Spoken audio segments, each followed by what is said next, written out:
Hey guys, STLYoungblood with you, and today what I wanted to do was do another Should I Buy video. But before we actually jump into this, I wanted to start out by really talking about the concept sales for the new ships and kind of the new buying model that's going to be coming out. Now, CIG's decided to change things up a bit in regards to how they're selling these new ships when they come about. They're going to be offering 1 week concept sales that are going to come with some added perks instead of the very brief, 1 day or weekend long sales that we've kind of seen in the past with other ships, like some of the racing ones. Now, those ended up being available for longer, but most of the new ships were available very briefly. I think they called them blink and you miss them type sales. Now, the benefits to buying early is that you're going to be getting some nice perks, and they claim that these are to kind of help drive support through people buying the ships, to help develop the ships when they're in their earliest forms, which is going to be when they require the most resources to actually accomplish getting those ships done. Now, what are these perks that might entice you into buying these ships early? Well, it's a good question. So let's start with the one that, to me at least, means the least, and that's going to be the hangar flare. Now, if you end up buying a concept ship early on in this first wave sale, you're going to end up getting a poster of your ship that you can hang up in your hangar. And then later on, you're going to be getting a smaller model of that ship to kind of display in your case. Now, that's kind of cool, especially for collectors, but in my mind, at least, it's fairly irrelevant. Now, there are two very real perks that I think make things worthwhile, at least to consider buying early on if you're going to do that. And the first of which is it's going to come at the lowest price. Now, these ships can be expected to go on sale 1 or maybe 2 more times prior to the release of the game, but every time that ship comes back up for sale, it's going to cost you a little bit more. So if you like the concept, you can buy early and end up saving yourself some money. Now, how much is it going to be expected to go up? I don't really know, but it could be maybe a flat dollar increase, like maybe each time it's going to go up $10, $20, $30.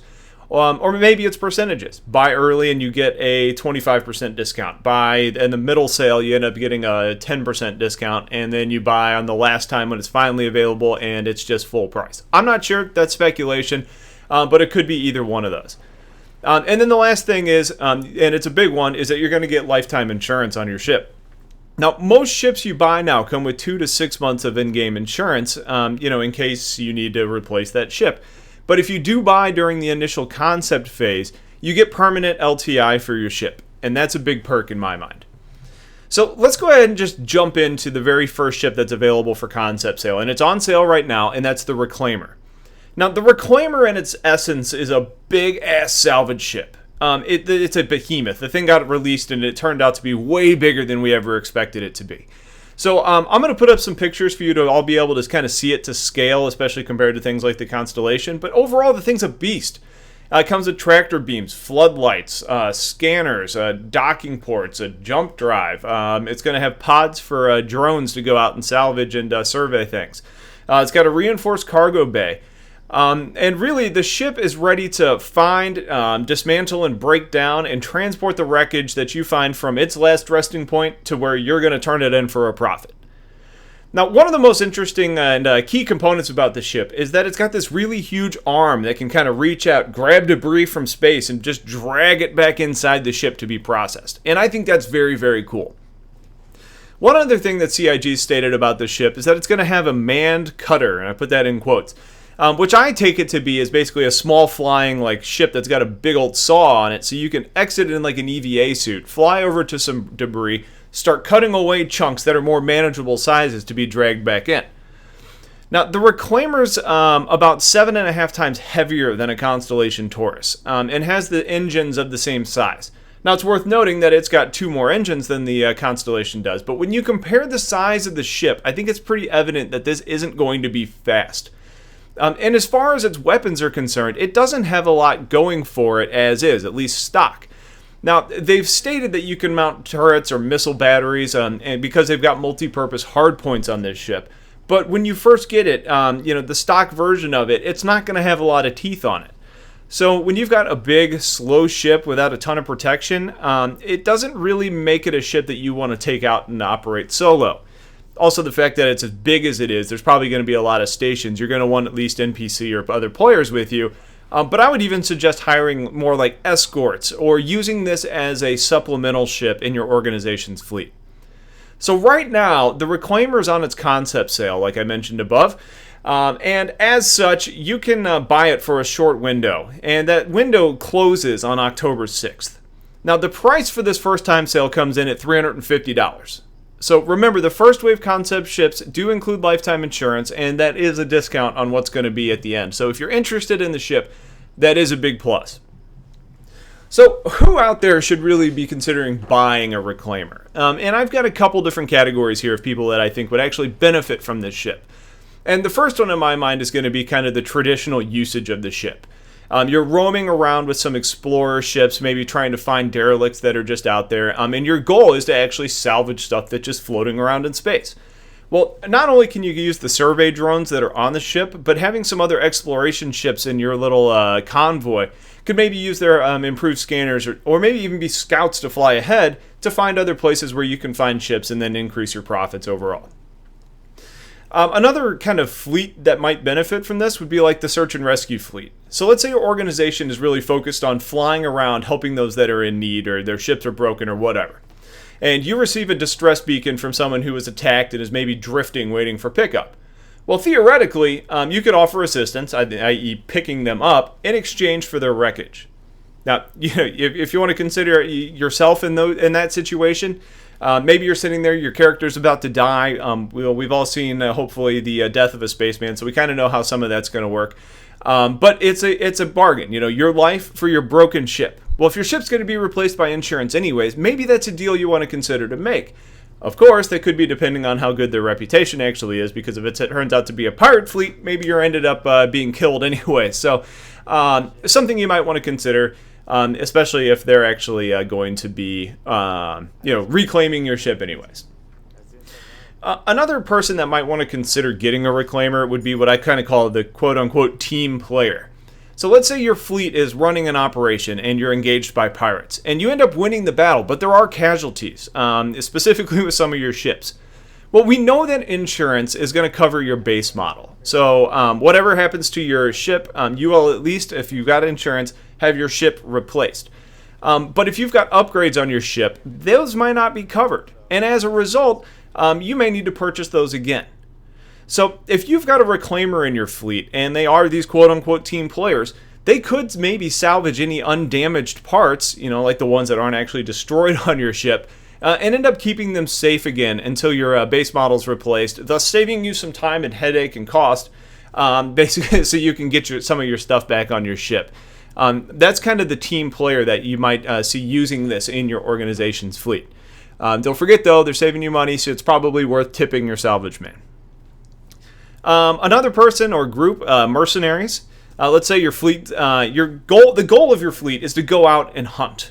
Maybe you've got orders to kill pirates, or maybe you're just paid to run escorts to transport or to protect like a transportation fleet, whatever it may be. Most of your ships are going to be very combat oriented in that fleet, but why not supplement some of your profits with the remains of some of the ships that you're destroying anyways? That reclaimer could maybe make you a little bit of extra UEC on your journey to get from point A to point B.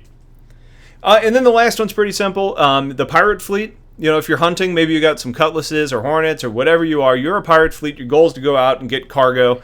If you're hunting, having something like a reclaimer handy is probably going to allow you to not only steal cargo, but hell, steal the whole ship.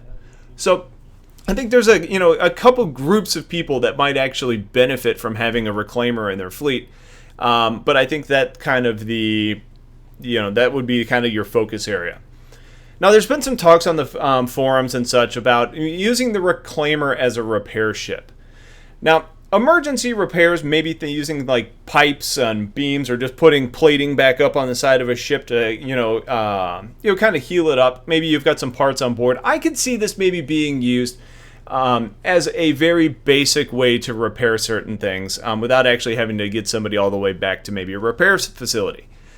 Now, somebody stated on the forums, they watched the Reverse the Verse Reclaimer edition, and it was stated that you could use this ship as an infield repair unit. Now, it's not going to have a repair bay on board, though, so as a result, you would end up needing to grab the broken ship and send your repair bots to go, or maybe even players in an EVA suit, to do some of those repairs. It seems like it might be a pseudo option, basically to hold the ship in place and use some of what you've got on board, but I don't ever see this excelling as a in-field repair. It's more focused on the salvage role. can kind of cross the lines, but it's never going to be the best option. So now we get down to the real meat and potatoes of this and what most people are probably wanting to know, and that is this worth the money? Because $350 is a lot of money. Well, frankly, that's a decision that really only you can answer, but I'll kind of say this.